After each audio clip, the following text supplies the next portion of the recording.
Terima kasih Tuhan, haleluya.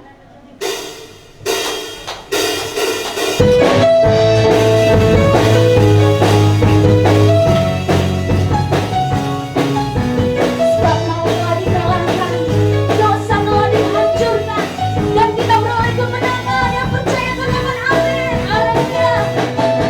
Sekarang telah tiba keselamatan dan kuasa dan pemerintahan Allah kita, kuasa yang diurapinya, karena telah dilemparkannya para pendakwa kita. Kapan Bapak Ibu? Sekarang telah tiba keselamatan dan kuasa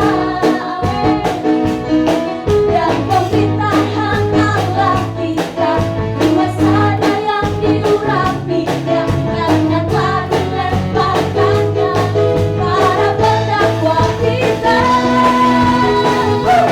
Oleh darahnya oleh kesaksian kita, katakan iblis dikalahkan, kuasanya dihancurkan oleh darah anak. Lebih memuji Tuhan.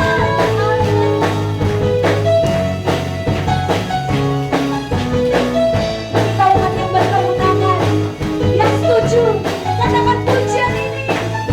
Haleluya. Katakan pujian ini. Oleh darah anak domba, oleh kesaksian kita, iblis dikalahkan, iblis dikalahkan, kuasanya dihancurkan oleh darah anak. Sekali lagi dengan iman katakan, oleh darah anak domba, oleh kesaksian kita. Di mana iblis, Bapak Ibu? Iblis dikalahkan, kuasanya dihancurkan oleh darah anak domba. Lagi-lagi, oleh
kebebasan. Pada saat ini kami buka hati kami, pikiran, jiwa, dan roh kami. Dan kami mohon Roh Kudus mencelikan setiap mata rohani dan telinga rohani kami. Dan kami mau menikmati firman-Mu. Kami mau menikmati kasih Tuhan yang begitu besar bagi kami ya Tuhan.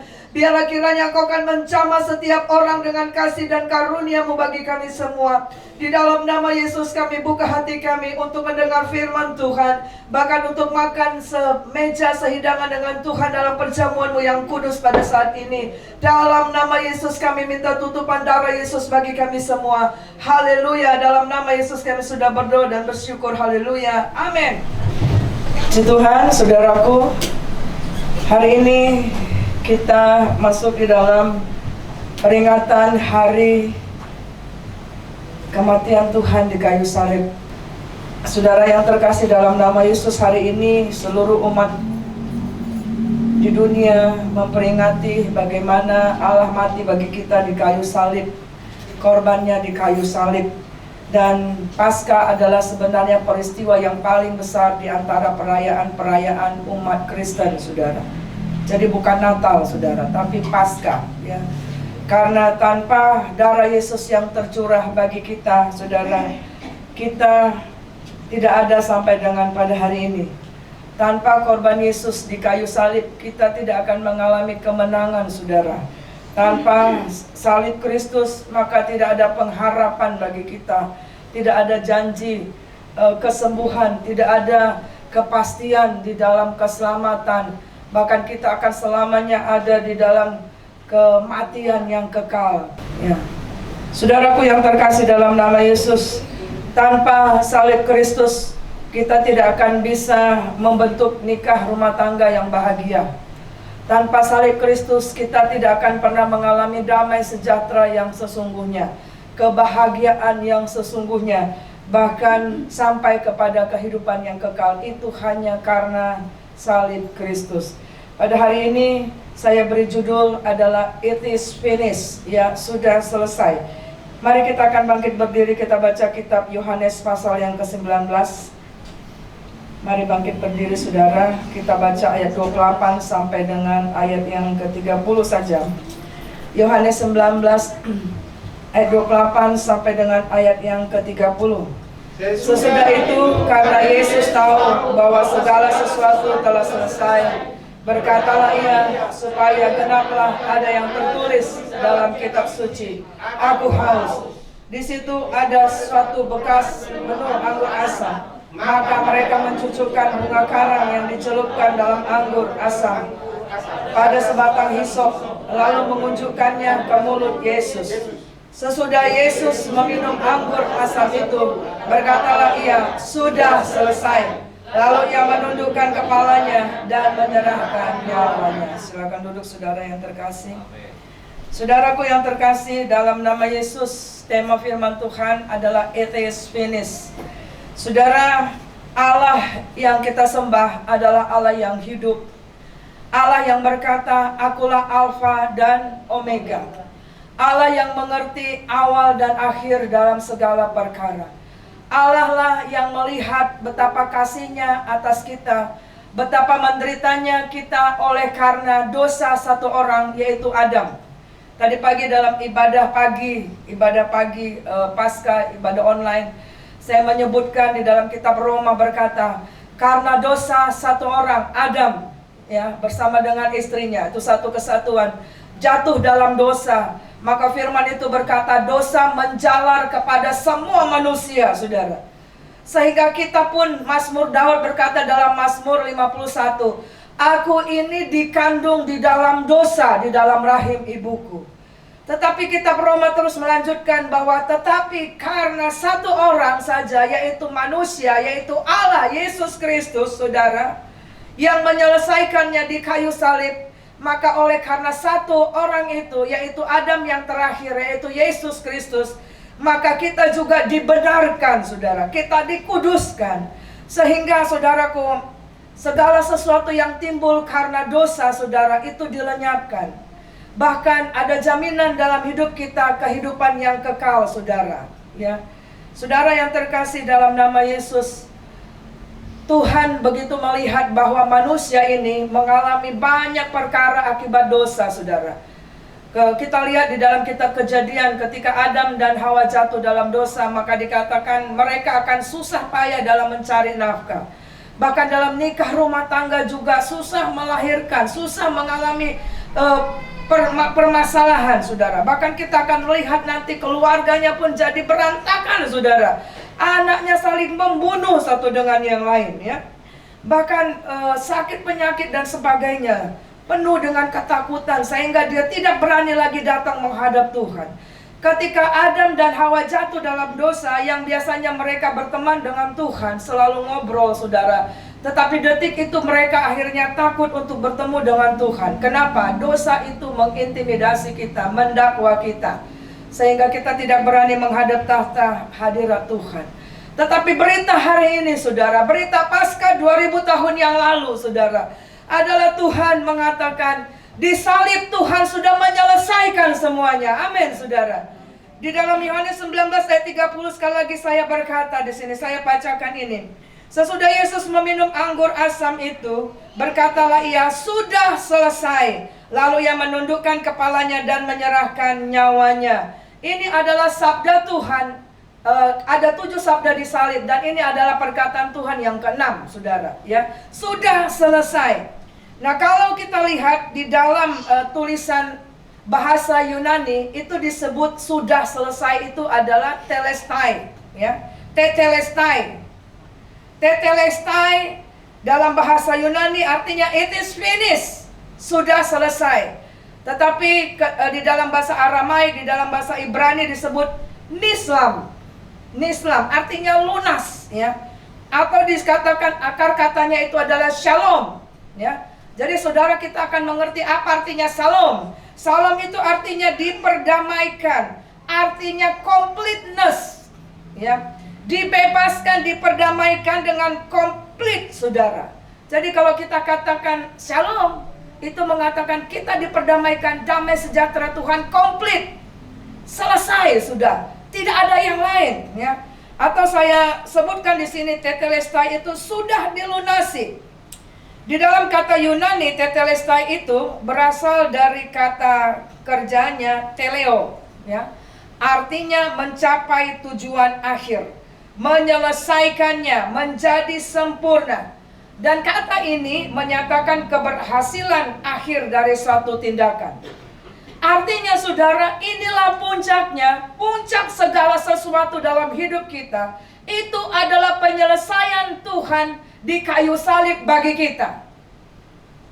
Dalam segala perkara, tetelestai sudah dilunaskan, sudah diselesaikan dengan sempurna. Tujuan akhirnya telah selesai. Mission complete. Allah harus hadir ke dunia, saudara, menjadi serupa seperti manusia dalam kedagingan, saudara. Dia harus selama 33,5 tahun ada di bumi ini, saudara. Tetapi di akhir itu dia menyelesaikannya dengan sempurna, saudaraku, ya.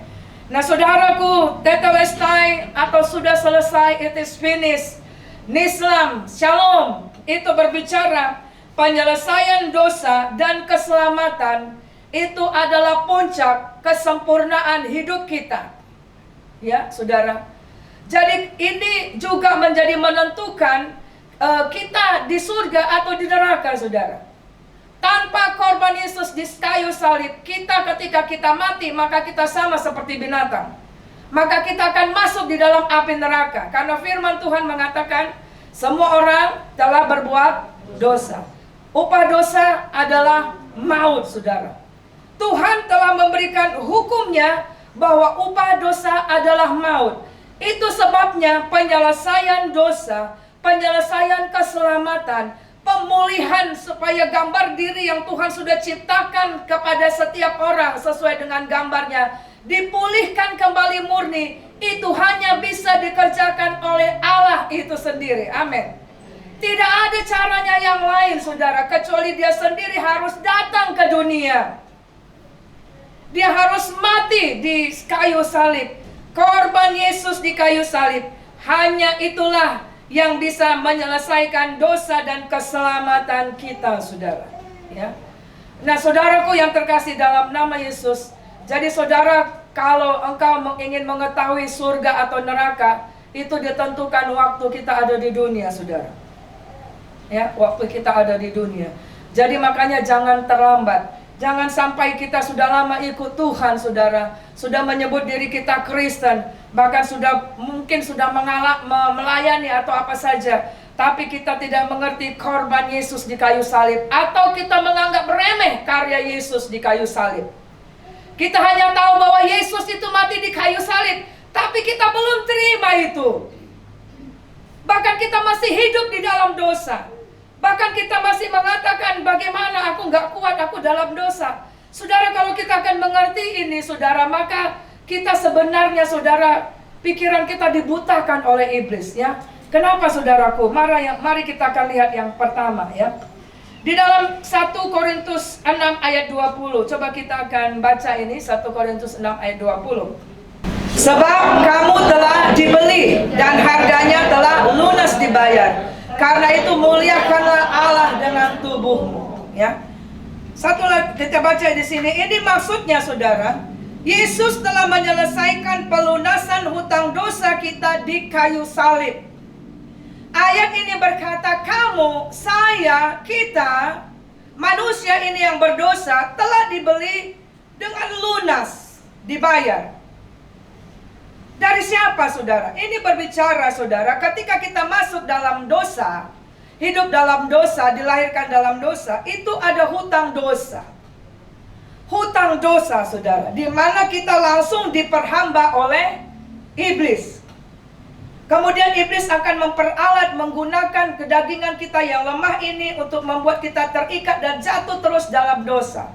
Tetapi karya Yesus di kayu salib telah menyelesaikan itu, saudara. Kalau Tuhan berkata, aku telah membeli engkau dengan lunas, itu berbicara, saudara, bahwa kita juga bisa berkemenangan. Seperti minggu lalu saya jelaskan, kita bisa berkemenangan atas tubuh kita ini, saudara. Yang kita selalu kasih excuse bahwa gimanalah dagingku lemah, begini, begono, saudara. Tetapi ketika kita sudah diberi lunas, artinya roh Tuhan yang ada di dalammu memampukan engkau untuk memuliakan Tuhan dengan tubuhmu. Bukan lagi engkau pakai tubuhmu untuk jatuh dalam dosa. Itu maksudnya lunas dibayar. Artinya kita tidak berhak atas tubuh kita ini lagi, saudara. Kita tidak berhak lagi menggunakan tubuh kita ini untuk jatuh lagi dalam dosa.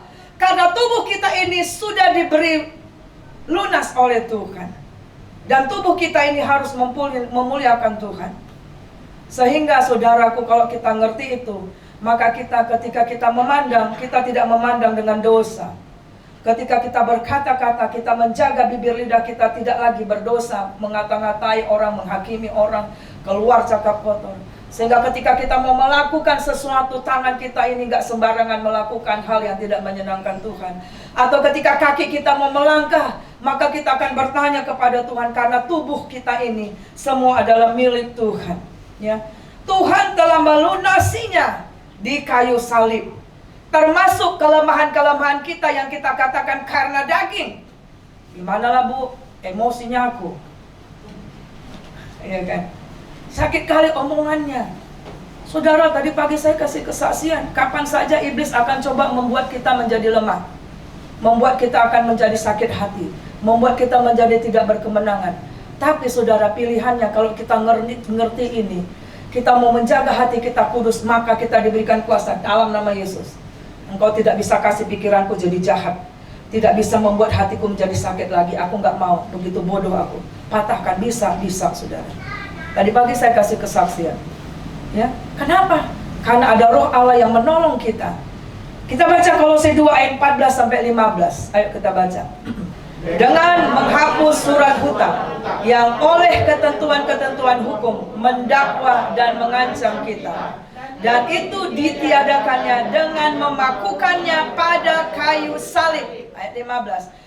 Ia telah melucuti pemerintah-pemerintah dan penguasa-penguasa dan menjadikan mereka tontonan umum dalam kemenangannya atas mereka. Salib Kristus berbicara, saudara, kelemahan daging kita, saudara, baik itu oleh kedagingan, oleh dunia, oleh kuasa iblis yang bekerja, penguasa-penguasa angkasa, itu dikatakan sudah dipakukan di kayu salib, saudara. Sudah dilucuti, tidak ada kuasanya lagi, saudaraku. Nah, oleh sebab itu, maka iblis tidak akan bisa lagi mengatakan, semalam kau begini, kan gitu kan, sering kan, saudara? Kau sok-sokan. Dia membuat daftar dosa, dicatatnya, saudara. Dia bilang, oh kemarin kau bohong, kemarin kau ada yang kau ambil, kemarin begini. Tetapi saudara, ketika kita sudah bertobat, daftar itu, saudara, dikatakan Tuhan bilang, Tuhan sudah lunaskan. Amin, saudara. Tuhan sudah lunaskan. Tetapi jangan berbuat dosa lagi. Nah, itu dia, saudara. Kita sering sekali dosa kita sudah dilunaskan. Kadang-kala begini, saudara, ada orang yang sudah dilunaskan utangnya, tapi balik lagi dia mengutang. Ketika kita, saudara, tahu begitu, susah nggak saudara berhutang? Pernah nggak saudara mengalami masalah keluarga, masalah ekonomi, masalah segala sesuatu akibat masalah hutang piutang? Pernah? Pernah? Itu sakit apa enggak? Susah. Itulah makanya Tuhan menebus kita. Dikatakan pelunasan hutang dosa. Ya. Kenapa kita bisa terlilit di situ? Karena kita tidak mengandalkan Tuhan. Kita mengambil jalan kita yang salah. Tuhan sudah bilang jangan hidup dari membungakan uang, kita mau. Kita tergiur, ya kita yang menuai sendiri, saudara. Kita nggak percaya Tuhan sanggup menolong kita, ya kita sendiri yang cari perkara atas diri kita. Nah, ketika Tuhan sudah melunaskan hutang dosa kita, jangan buat dosa lagi. Amin, saudara. Jangan buat dosa lagi, saudara. Kenapa? Kalau Tuhan sudah melunaskan kita, kita harus tahu bahwa tubuh kita harus memuliakan Tuhan. Hidup kita harus hidup dalam pengudusan dan kebenaran, ya. Nah, saudaraku yang terkasih, yang kedua, Yesus telah menyelesaikan perseteruan di kayu salib. Roma 3 ayat 25. Mari kita akan baca. Kristus Yesus telah ditentukan Allah menjadi jalan pendamaian karena iman dalam darahnya. Hal itu dibuatnya menunjukkan keadilannya karena ia telah membiarkan dosa-dosa yang telah terjadi dahulu pada masa kesabarannya. Efesus 2 ayat 14-16 juga disebutkan di situ, saudara, seperti khotbah minggu lalu. Karena dosa itu menjadi tembok pemisah, ya, antara kita dengan Allah, antara kita dengan sesama kita, dengan keluarga kita, sesama manusia. Tapi itu semua hanya bisa diselesaikan oleh Yesus. Perseteruan itu hanya bisa diselesaikan di kayu salib, saudara. Dan Tuhan katakan, it is finished. Ketika kau membawa perselisihanmu di dalam menikah rumah tanggamu, it is finished. Amin, saudara. Di dalam kayu salib Kristus. Nah, saudaraku yang terkasih dalam nama Yesus, kita lihat yang berikutnya. Kenapa saudara Yesus yang bisa menyelesaikan perseteruan itu di kayu salib, saudara? Lihat gambar yang berikut, ya. Upah dosa adalah maut, saudara. Jadi ketika manusia jatuh dalam dosa, ya, maka itu pasti ujungnya kepada maut, yaitu api neraka.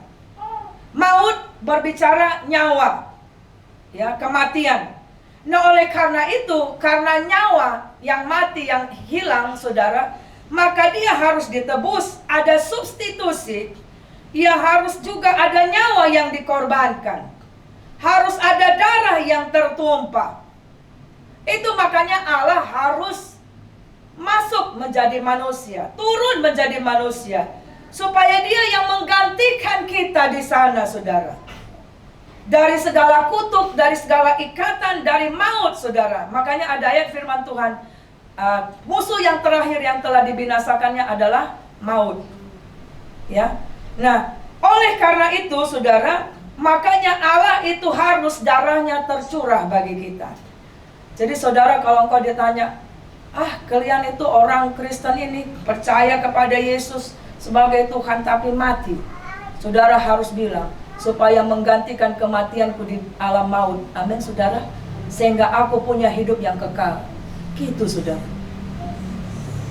Dia bukan mati selamanya, tapi kedagingannya sebagai manusia untuk apa? Darahnya itu menghapus dosa kita, menyembuhkan kita. Nah, saudara, ini adalah tipologi Kejadian 3 ayat 21. Sebenarnya berita tentang keselamatan itu sudah disebutkan sejak dari Kejadian 3 ayat 21 ketika manusia itu jatuh dalam dosa. Coba kita akan baca Kejadian 3 ayat 21, saudara. Yuk. Dan Tuhan Allah membuat pakaian dari kulit binatang untuk manusia dan untuk istrinya itu, lalu mengenakannya kepada mereka. Saudara, Kejadian 3 ayat 21 ini adalah genealogi, ya, asal muasal kenapa ibadah sakramen, kenapa ibadah penghapusan dosa, penebus dosa dan sebagainya di dalam perjanjian lama itu sampai dengan sekarang kita mengerti kenapa segala sesuatu itu harus ada darah yang tertumpah. Ketika Adam dan Hawa jatuh dalam dosa, mereka mengambil apa, saudara? Daun-daunan, ya kan? Untuk menyemat tubuh mereka. Tetapi Tuhan apa? Ada binatang yang harus dikorbankan. Dan kulitnya itu yang menutup malunya Adam dan Hawa. Darahnya itu tercurah menutup, ya. Makanya dia katakan, keturunanmu akan meremukkan kepalanya, keturunannya akan remukkan tumitmu. Jadi mulai dari ketika manusia jatuh dalam dosa di kitab Kejadian, Tuhan sudah merencanakan, Tuhan sudah planning, saudara, bahwa dia yang harus datang menyelesaikan itu. Dan dia sudah kasih dalam Kejadian 3 ayat 21 itu ada darah yang tertumpah. Kalau kita lihat, saudara, kalau orang pakai pakaian dari daun-daunan itu nggak lama kan, saudara? Gampang rapuh. Tapi kalau pakaian itu dari kulit binatang itu lama nggak, saudara? Lama dan bagus. Artinya, cara kita menyelesaikan itu sia-sia sering, saudara. Gak lama, tapi ketika Tuhan yang menyelesaikan dengan korbannya di darah, itu, saudara, itu luar biasa. Nah, itu, ya. Nah, saudaraku yang terkasih, makanya yang ketiga saya sebutkan, Yesus menyelesaikan jalan pendamaian dengan darahnya, saudara, ya. Mari kita akan baca 1 Yohanes 2 ayat 2. Kita baca 1 Yohanes 2 ayat 2. Bahkan disebutkan juga sebelumnya dikatakan Yesus Kristus itu telah ditentukan. Betul ya, saudara? Telah ditentukan menjadi jalan damai. Nah, kita lihat ini. Yuk.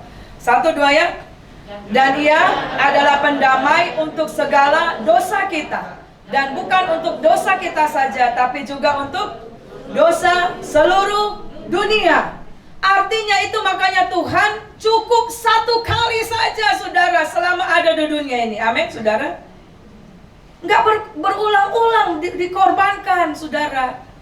Karena dia bukan mati martir, bukan. Dia adalah substitusi untuk menebus kita. Kita baca Roma 3 ayat 25, saudara. Kristus Yesus telah ditentukan Allah menjadi jalan pendamaian karena iman di dalam darahnya. Hal ini dibuatnya untuk menunjukkan keadilannya, karena ia telah membiarkan dosa-dosa yang telah terjadi dahulu pada masa kesabarannya. Nah, saudara, di dalam tulisan Alkitab bahasa Ibraninya, telah ditentukan menjadi jalan pendamaian, itu dikatakan lekaparoh, ya, atau dikatakan cover, ya, cover. Saudara tahu bed cover, ya? Bed cover itu menutupi tempat tidur, ya. Nah, seperti itu, saudara, darahnya itu tercurah sehingga menutup bungkus dosa kita itu diselesaikan, saudara. Ketika darah Yesus menutup bungkus nikah rumah tangga kita, keluarga kita, hidup kita, maka iblis juga nggak bisa melihat saudara. Ngerti, saudara? Itu dikatakan seperti tembok berapi, perlindungan Tuhan itu, ya.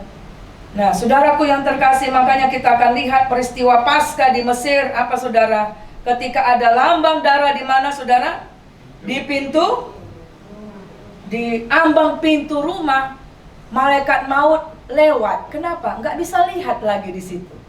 Karena ada darah Yesus yang menutup bungkus keluarga itu. Malaikat maut lewat. Nah, oleh sebab itu saudara, di pintu rumahmu jangan kasih lagi paku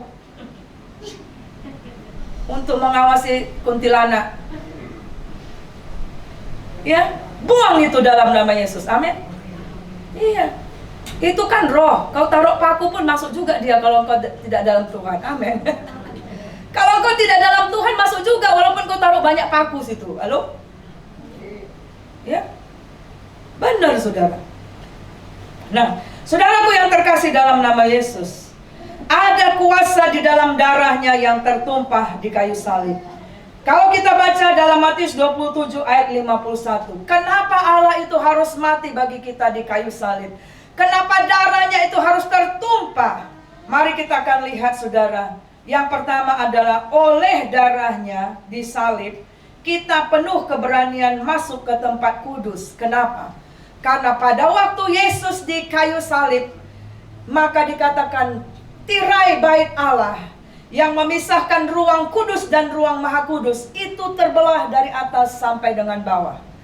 Kalau pola perjanjian yang lama ibadahnya adalah bahwa sekali setahun imam besar, gak boleh sembarangan orang datang menghadap Tuhan, gak bisa, harus imam besar. Dan itu pun dia harus hidup dalam kekudusan, menanggung dosanya dan umatnya.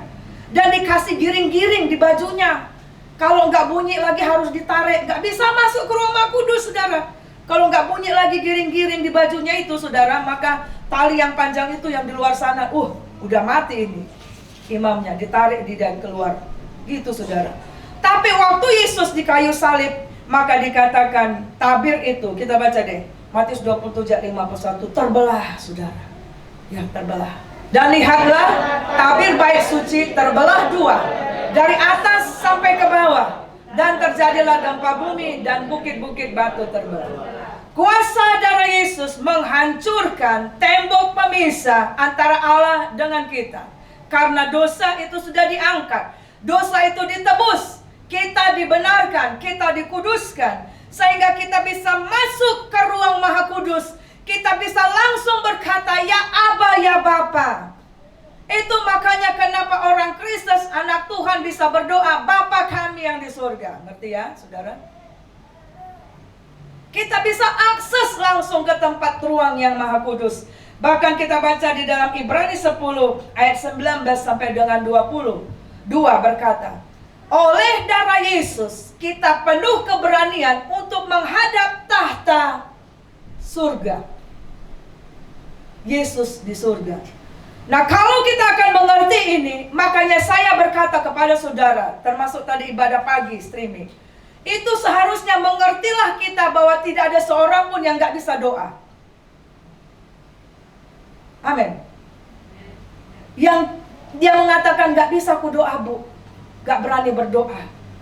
Kalau kita tidak berani berdoa, berarti saudara, ada dosa yang belum diselesaikan, yang belum diakui. Kenapa? Iblis akan mendakwa, kamu mau sok-sokan doa, kau belum bertobat kau.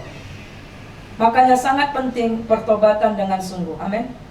Maka pertobatan itu harus 100%, jangan 50%. Jangan ada dosa yang engkau masih nikmati, saudara. Mungkin 99 telah engkau kasih, tapi yang satu ini engkau gak mau. Saudara, itu sama dengan kita masih tetap hidup dalam dosa. Karena kalaupun satu dosa engkau tinggalkan, dosa itu akan menarik dosa yang lain, ya. Kan seperti itu kita sudah belajar. Ketika si Kain iri hati sama adiknya, dosa yang lain ditariknya. Apa, saudara? Jadi ada benci, jadi ada pembunuhan. Dan akhirnya terus sampai akhirnya Kain itu dikejar-kejar seumur hidupnya. Kan begitu kisahnya. Generasinya nggak kelihatan lagi kalau kita baca dalam kitab Kejadian, ya. Nah, oleh darahnya, saudara, kenapa kita penuh keberanian? Karena dalam kitab Ibrani 9 ayat 14, Ibrani 10 ayat 19 sampai 21, darah Yesus itu memurnikan hati nurani kita, disucikan.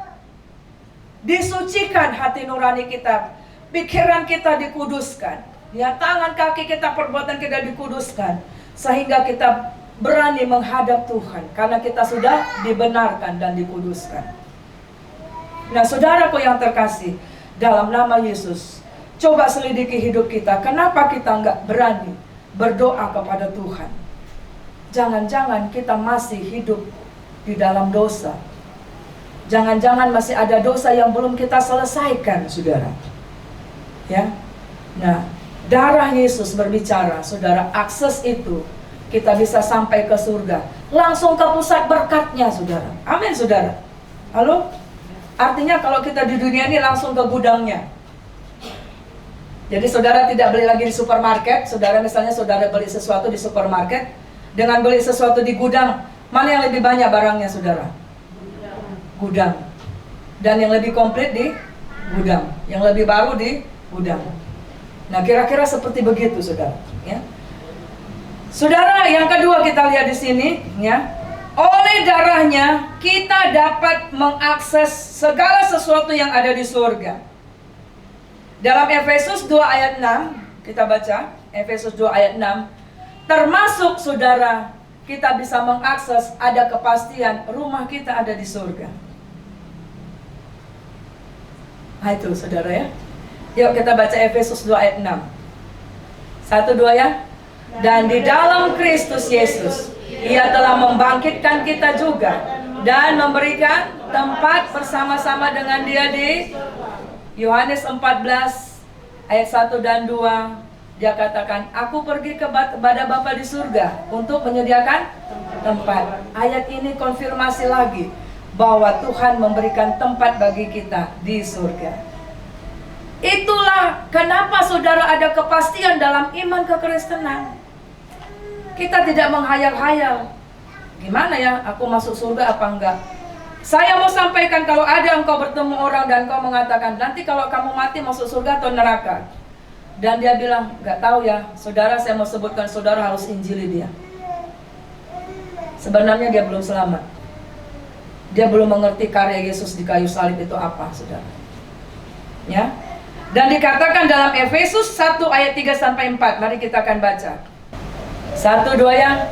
Terpujilah Allah dan Bapa Tuhan kita Yesus Kristus, yang dalam Kristus telah mengaruniakan kepada kita segala berkat rohani dalam surga. Ayat 4. Sebab di dalam Dia Allah telah memilih kita sebelum dunia dijadikan, supaya kita kudus dan tak bercacat di hadapan-Nya. Hanya dengan darah Yesus yang menyucikan, menguduskan, menebus kita, sehingga kita dikuduskan, sehingga kita tidak bercacat, maka kita bisa mengakses segala berkat rohani di surga. Saudara, saya mau sebutkan tempat tidur yang mahal. Bisa engkau beli, tetapi kenyenyakan engkau tidur dengan nyenyak tidak bisa engkau beli. Betul? Rumah mewah dengan segalanya bertingkat dari emas barangkali bisa engkau beli. Tetapi damai sejahtera di antara orang-orang yang tinggal di dalamnya itu hanya ada ketika kita mengakses surga. Mungkin kau punya uang yang banyak, mengusahakan segala macam untuk mengobati segala sakit penyakit, bahkan untuk menghindarkan dari maut. Nyawa tidak bisa engkau beli, saudara. Nafas tidak bisa engkau beli. Amin, saudara. Nah, saudaraku yang terkasih dalam nama Yesus, oleh darahnya kita dapat mengakses segala berkat di surga, sehingga memampukan kita untuk hidup kudus dan tidak bercacat sampai kedatangan Tuhan. Yang berikut adalah oleh darahnya, saudara, dakwaan dan ancaman iblis dipatahkan dan kuasanya dihancurkan, saudaraku. Efesus 1 ayat 22, mari kita akan baca. Tadi di dalam kitab Kolose dikatakan, dan iblis telah menjadi tontonan umum, sudah dilucuti, ya. Jadi seperti tentara tanpa senjata, saudara, yang boleh nakut-nakuti saudara tapi tidak punya kuasa. Amin, saudara. Karena senjatanya ada di padamu, ya. Iblis boleh ngaum-ngaumi, takut-takutin saudara, tetapi senjatanya ada di dalammu untuk menembak dia. Amin. Ya. Kita baca Efesus 1 ayat 22. Mari kita akan baca 1, 2 ya. Dan segala sesuatu telah diletakkannya di bawah kaki Kristus, dan Dia telah diberikannya kepada jemaat sebagai kepala dari segala yang ada. Lihat saudara, kepada siapa? Jemaat. Artinya yang digembalakan, yang dimuridkan kuasa itu, ya. Dan kita lihat selanjutnya, semua diletakkan di bawah kaki Kristus. Itulah makanya ada korban di kayu salib itu, saudara. Di bawah kaki Kristus, dan kuasanya diberikan kepada anak-anaknya, jemaatnya. Roma 16 ayat 20. Semoga Allah, sumber damai sejahtera, segera akan menghancurkan iblis di bawah kakimu. Kasih karunia Yesus Tuhan kita menyertai. Kenapa bisa kita menghancurkan iblis? Bahkan dalam Kejadian tadi apa? Keturunanmu akan meremukkan kepalamu. Meremukkan kepala setan. Kalau membunuh membunuh ular, bukan ekornya kan yang dipukulkan, tapi kepalanya.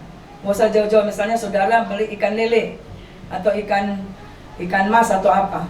Untuk membunuhnya, saudara pukul apa? Kepalanya. Kenapa kepala? Hah? Kenapa nggak ekor? Kepala pusat semuanya kan?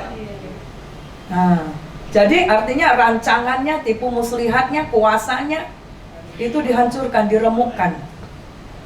Jadi saudara harus ngerti kenapa Yesus mati di kayu salib itu, saudara. Untuk menghancurkan semuanya itu. Jadi jangan lagi engkau mengatakan aku jatuh dalam dosa karena begini, karena begitu. Tetapi sebenarnya kalau kita baca dalam kitab Yakobus, karena kita sendiri dijerat oleh keinginan kita. Kalau kita sudah ditebus dengan darah Yesus, masih hidup lagi dalam dosa, sebenarnya kita belum diselamatkan. Atau kita dengan sengaja datang kepada iblis untuk mengatakan, aku jadi mau pengikutmu. Kita kompromi dengan dosa, atau kita buka celah bagi iblis, saudara. Ya. Dan berikut apa yang diselesaikan Tuhan di kayu salib.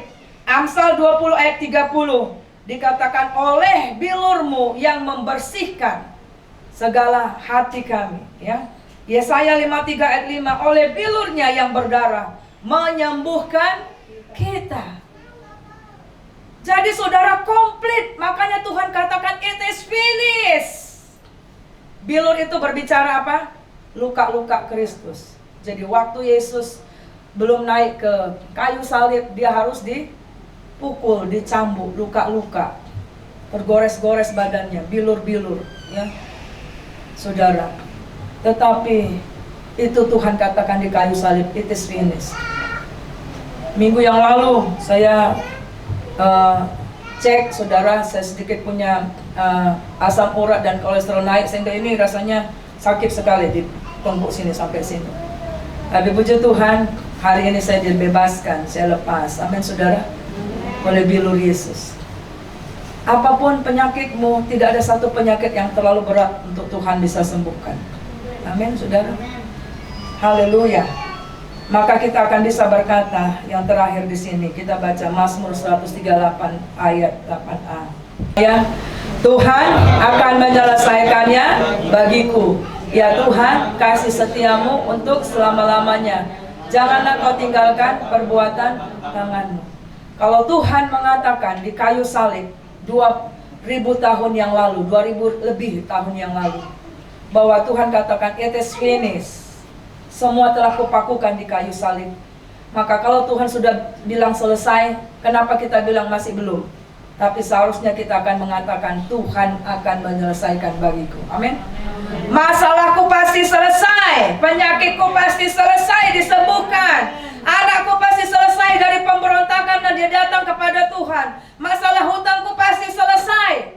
Dalam segala perkara engkau harus berkata Tuhan akan menyelesaikannya bagiku. Karena Tuhan sendiri di kayu salib berkata it is finished. Amin. Amin. It is finished, complete, saudara. Disempurnakan, dilunaskan, dibebaskan, saudara.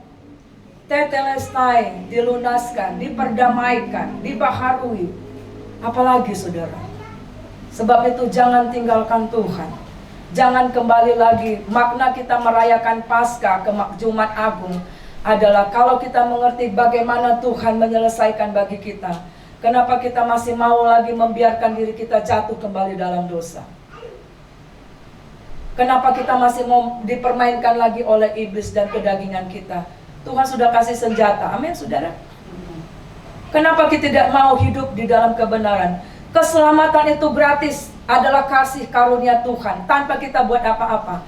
Tapi selama kita hidup, kita harus mengerjakan keselamatan, pengudusan, dan pembenaran itu. Melalui apa? Itu makanya kenapa kita beribadah, kenapa kita ada doa, kenapa kita harus melayani, kenapa kita harus bersaksi, saudara. Itu adalah perlengkapan senjata perang. Mari kita bangkit berdiri. Saudara, jangan anggap remeh karya keselamatan darah Yesus yang telah tercurah. Amin, saudara. Katakan sama-sama yuk. Darah Yesus telah tercurah untuk pengampunan dosaku. Aku akan hidup dalam pengudusan dan pembenaran Tuhan.